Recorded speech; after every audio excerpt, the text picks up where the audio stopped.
আমরা নিরহ মানুষ, আঙ্গুর কিছুই নাই, আমরা কিচ্ছু করতে পারবো না। গাছের সাথে লটকাইছে, লটকানির পরে ওরে আগুন দিছে। তাকে যখন বাইরে হালাইছে তখন তার বাঁচার মতো পথ নাই, তখন তারা নবীজি দুষ লাগায়া মানুষের মধ্যে বিষায়া দিচ্ছে। একটা খালি বাটা মোবাইল চালাইছো, ফেসবুকে ইন্টারনেট কেমনে কি করলো? আমার ছেলে করবো, আমার ছেলে তাকে অশিক্ষিত না,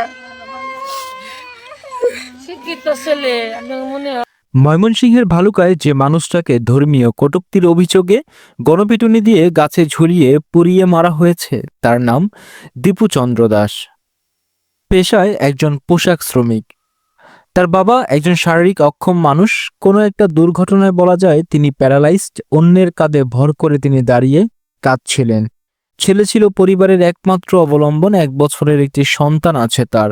ঘটনাটি ঘটেছে বৃহস্পতিবার রাতে ভালুকা উপজেলার হবিরবাড়ি ইউনিয়নের জামিরদিয়া ডুবালিয়া পাড়া একটি কারখানার সামনে।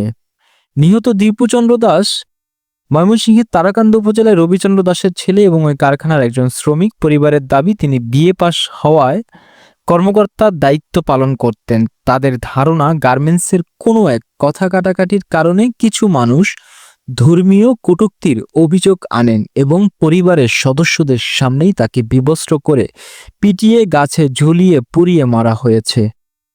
পরিবারের দাবি তিনি ধর্ম নিয়ে কোনো কটূক্তি করেননি। তার নামে মিথ্যে অভিযোগ দায়ের করে মব সৃষ্টি করে তাকে গণপিটুনি দেওয়া হয়েছে এবং পিটিয়ে গাছে ঝুলিয়ে পুড়িয়ে মারা হয়েছে।